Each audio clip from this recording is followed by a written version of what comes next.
நிகழ்விலே இங்கே ஒருவரை அன்போடு அழைத்திருக்கின்றேன்.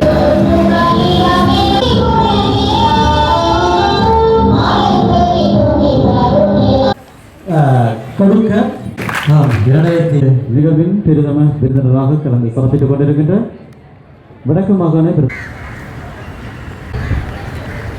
ஏற்றுகின்ற வைபவம் இடம்பெற்றுக் கொண்டிருக்கிறது.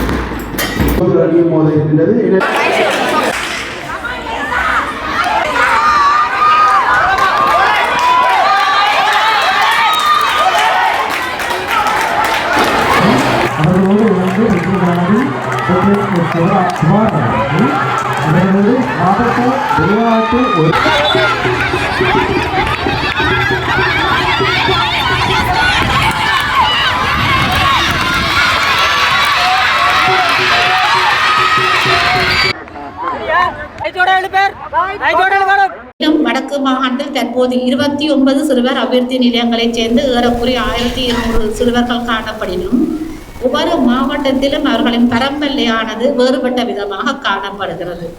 எனவே சகலரது விளையாட்டுக்களை ஒருங்கமைக்கும் முகமாகவும் சிறுவர் அபிவிருத்தி நிலையங்களில் இருக்கும் சிறுவர்களின் ஆளுமையை மேலும் வெளிப்படுத்தி அவர்களுக்கான உயரிய வாய்ப்புகளை பெற்றுக் கொடுக்கும் நோக்கிலும் இவ்வருடம் மாகாண மட்டத்தில் இவ்விளையாட்டு விழாவானது நடாத்தப்பட்டுக் கொண்டிருக்கின்றன. இங்குள்ள சிறுவர்களை பார்க்கும் போது இந்த மைதானத்தில் அவர்கள் தங்களது விளையாட்டு செயற்பாடுகளை மட்டுமல்ல மிகவும் சந்தோஷமாகவும் மிக உத்வேகத்துடனும் இந்த ஓடி ஆடி திருந்ததை என்னால் அவதானிக்கக்கூடியதாக இருந்தது. ஒவ்வொரு பிள்ளைகளையும் தங்கள் பிள்ளைகளாக நினைத்து அந்த இல்ல உத்தியோகத்தர்கள் ஓடும் போது அந்த பிள்ளைகளுக்கான உத்வேகத்தை அவர்கள் மேலும் ஏற்படுத்தி கொடுக்கின்றார்கள். அந்த பிள்ளைகளுக்கு அம்மாயாகவும் அப்பாவாகவும் இருந்து வழிநடத்துவது தற்போது சிறுவர் எல்லாம் பணியாளர்கள் தான். ஒவ்வொரு பிள்ளையின் தனித்தன்மையும் நிலைமைகளும் அவர்களுக்கு நன்றாக தெரியும். அந்த வகையில் சிறுவர் அபிவிருத்தி நிலையங்களும் வடக்கு மாகாண நன்னடத்தை திணைக்களம் ஒன்றிணைந்து பல்வேறு செயற்திட்டங்கள் நடத்தி வருகையில் இதன் ஒரு அங்கமாகவே விளையாட்டு போட்டி நடத்தப்பட்டு கொண்டிருக்கின்றது. இந்த சமூகத்திலே ஒன்றிணைந்து இந்த பிள்ளைகளோடு இணைந்து அவர்கள் சார் பிரச்சனைகளை மிகவும் தெளிவாகவும் துல்லியமாகவும் அறிந்து அதற்கேற்ற வகையிலே தீர்வுகளை உருவாக்கி எங்களுடைய இந்த சிறுவர் சார்ந்த பிரச்சனைகளை நல்ல முறையிலே தீர்வு செய்து அவர்களுக்கும் ஒரு நல்ல சுபூட்சமான ஒரு வாழ்வு ஏற்படக்கூடிய வகையிலே அவர்களுடைய செயற்பாடுகள் மிகவும் சிறப்பாக நடைபெற்றுக் கொண்டிருக்கின்றது.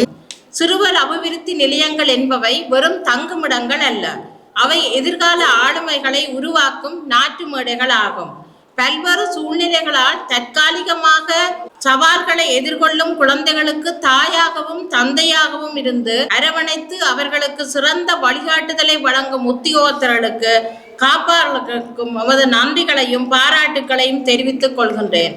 உங்களது சேவை என்பது வெறும் கடமை அல்ல. எமது மாகாணத்தில் உள்ள உத்தியோகத்தர்கள் எவ்வளவோ உத்தியோகத்தர்கள் இருந்தாலும் இந்த புரொபேஷன் ஆபீசர்ஸ் காட்டுகின்ற கடமைகள் எம்மால் அளவிட முடியாது. இங்குள்ள ஒவ்வொரு பிள்ளைகளுக்குள்ளும் ஒரு அப்துல் கலாமும் ஒரு பாரதியாரும் ஒரு ஒலிம்பிக் வெற்றியாளரும் ஒளிந்திருக்கிறார்கள்.